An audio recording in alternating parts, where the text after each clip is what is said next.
Hello વિદ્યાર્થી મિત્રો, હું દર્શના પરમાર મારી ચેનલમાં તમારું સ્વાગત કરું છું. તમે જોઈ રહ્યા છો રાહદર્શ એજ્યુકેશન, જેમાં તમને ધોરણ 10 જે તમારા ચેપ્ટર છે બરાબર, એના એક એક સ્વાધ્યાયના એક એક પ્રશ્ન જે છે, એક એક દાખલાના વિડીયો જોવા મળશે. તેથી મારી આ ચેનલને સબસ્ક્રાઇબ કરવાનું ભૂલશો નહીં. ઓકે, ચલો આજે આપણે ભણવાના છીએ ધોરણ 10 સ્વાધ્યાય 13.1 પ્રકરણ 13 જે છે આંકડાશાસ્ત્ર જે છે એ બરાબર. એમાં દાખલા નંબર 7 આપણે ભણવાના છીએ બરાબર. ઓકે, ચલો શરૂ કરીએ કે પ્રશ્ન નંબર 7 જે છે એમાં આપણને શું કીધું છે. તો જો મેં અહીં રકમ લખેલી જ છે, એ આપણે જોઈએ અને વાંચીએ બરાબર. કે એક ચોક્કસ શહેરમાં 30 વિસ્તારોમાં હવામાં SO2 ની સાંદ્રતા શોધવા માટે નીચે દર્શાવેલ માહિતી એકત્રિત કરવામાં આવી છે બરાબર. તો આ રીતે તમારી માહિતી આપી છે અને એ રીતે તમને કોષ્ટક પણ આપેલું છે બરાબર. કે આ રીતે તમારે એનું મધ્યક આપણે ગોતવાનું છે. તો એમાં શું લખ્યું છે કે હવામાં SO2 ની સાંદ્રતા જે છે એ સાંદ્રતાનો મધ્યક તમારે મેળવવાનું છે. હવામાં SO2 ની સાંદ્રતા જે છે એનો તમારે મધ્યક મેળવવાનો છે. સાવ સિમ્પલ પ્રશ્ન છે, પણ એનું જે ગણતરી છે ને એમાં થોડી ઘણી તમને અઘરું લાગે ને એવું છે. એટલે જો મેં કીધું ને કાંઈક દાખલામાં નવું હશે, તો એની જે ગણતરી છે એમાં શું નવું છે એ આપણે જોઈશું બરાબર. તો અહીંયા જે તમને સૌથી પહેલા શું લખીશું, તો કે શું આપણે આપ્યું છે SO2 ની સાંદ્રતા. તો લખીએ SO2 ની સાંદ્રતા બરાબર. ક્યાંથી આપી છે, તો કે 0.00 એમ જ છે ને. હા, ત્યાંથી 0.04, પછી 0.04 થી 0.08, 0.08 થી 0.12, 0.12 થી 0.16 થી 20, 24. જોવું જોઈએ કેટલા સુધી છે એમાં, તો કે 24 સુધી જ છે બરોબર. હવે તમારે અહીંયા લખવાનું છે શું, આવૃત્તિ જે તમારી, તમે એને કહો છો FI.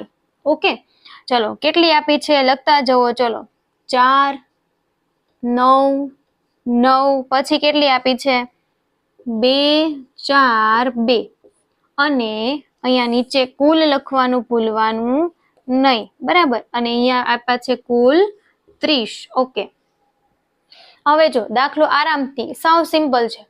સૌથી પહેલા શું તમારે મેળવવાનું થાય મિત્રો, XI. શું મેળવવાનું થાય, XI. તમે એને શું કહો છો, મધ્ય કિંમત. તો આ અને આ બંને વચ્ચે રહેલી સંખ્યા કઈ છે, તો તમે કહેશો કે ભાઈ આની અને આની વચ્ચે રહેલી સંખ્યા 0.02 થાય, પણ કાંઈ સમજમાં આવ્યું નહીં. તો ગણતરી કેમ કરવાની, તો કે 0.02, 0.00 પ્લસ 0.04 કેટલા આવે, તો કે 0.04 જ આવે. એને 2 વડે ભાંગી દો તો 2 દુ 4, તો અહીંયા કેટલા આવી ગયા, 2 આવી ગયા. હવે 0.0 છે ને એને ઘડીક ભૂલી જાઓ. 4 અને 8 ની વચ્ચે કઈ સંખ્યા આવે, તો જોવું જોઈએ. 5, 6, 7 અને પછી ડાયરેક્ટ આવી જાય 8. તો છગડો વચ્ચે આવ્યો તો શું લખવાનું, 0.06. શું લખવાનું, 0.06. હવે 8 અને 12 ની વચ્ચે કઈ સંખ્યા આવે, 8, 9, 10, 11, 12, તો કે 10 આવ્યા તો 0.10. અહીંયા 12, 13, 14, 15, તો 14 આવ્યા 0.14.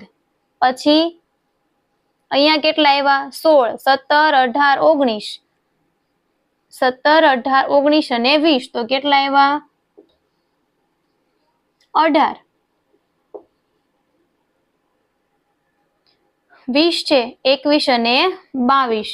તો આ રીતે તમે મધ્ય કિંમત મેળવી શકો છો ગણતરી કર્યા વગર. પછી આવશે તમારી પાસે UI, XI માઇનસ A ના છેદમાં H. તો તમે આમાંથી એ કોને ધારશો, જો તો કે જો આ દાખલામાં નવું એક વસ્તુ છે, શું આ બે છે ને એ વચ્ચે છે, તો મારે આને એ ધારવા કે આને ધારવા. તો હવે આપણે ગણતરીમાં સહેલું કયું પડશે, તો કે 0.10. તો આને એ ધારી લ્યો. મેં તમને પહેલા કીધું હતું બરાબર, પહેલા પ્રશ્નની ગણવાની શરૂઆત કરીને ત્યારે, કે એવું પણ બનશે ઘણીવાર કે 2 એ આવશે વચ્ચે બરાબર, બે સંખ્યા વચ્ચે આવશે ત્યારે તમારે શું કરવાનું છે તો કે જે સંખ્યાને ગણતરીમાં આપણને સહેલી પડે એ આપણે લેવાની, એટલે 0.10 લીધા. ઓકે, તો અહીંયા 0, -1, -2, +1, +2, +3, પછી આવશે સિગ્મા FI/UI. બરાબર, તો એમાં જો સિગ્મા FI/UI એવું છે તો એનો મતલબ શું, FI અને UI નો ગુણાકાર છે, તો કરતા જાઓ. 4 દુ 8, 9 એકા 9, અહીંયા 0, 2 એકા 2, 4 દુ 8, 2 તેરી 6, 8 ને 2 10 ને 6 16, 8 ને 8 16 ને 1 17, -17, તો જવાબ આવ્યો -1. આ તો ડાયરેક્ટ આવી ગયો, જો આવી ગયો ને. હવે તમારે શું પેલા લખવાનું તો કે વર્ગ લંબાઈ અથવા વર્ગ અંતરાલ કેટલું છે જોવું જોઈએ.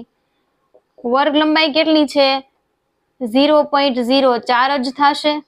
0.04 નો ગેપ છે ને, જો અહીંયા 4 માં 4 નાખો 8, 8 માં 4 નાખો 12. બરાબર, ઓકે.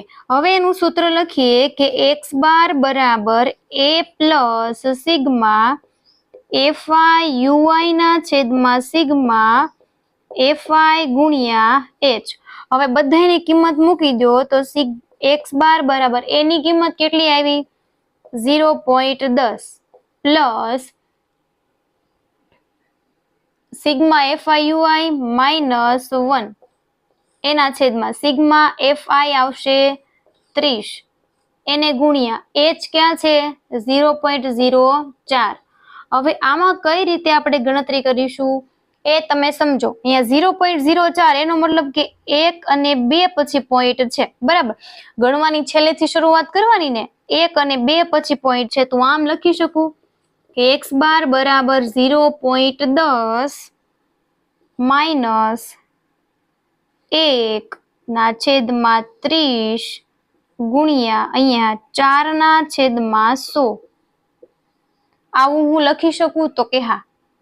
તો x બાર બરાબર 0.10 માઇનસ, હવે પ્રશ્ન થયો 1 ગુણ્યા 4 4 આવશે. બરાબર, એટલે 4 ના છેદમાં 1, 2 અને 3. તો હવે એક કામ કરીએ, 0 ને ઘડીક ભૂલી જાઓ.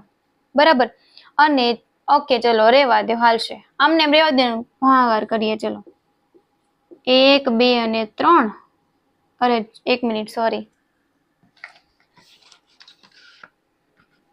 આમ કરવું પડશે ને.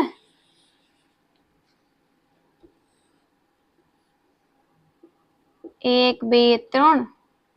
એની કરતા એક વસ્તુ શીખવાડું કે સાવ સહેલામાં સહેલી, આ 100 અલગ છે ને એને 100 અલગ રહેવા દો, તો છે ને તમારે ભાગાકારમાં સહેલાઈ પડશે. 30 છે ને તો 30 જ રાખો. બરાબર, ચલો 0 પોઈન્ટ એટલે 30 એકા 30, કેટલો જવાબ આવશે 10. પોઈન્ટ છે 0 લીધા, 3 તેરી 9 એટલે 90 આવી જાય.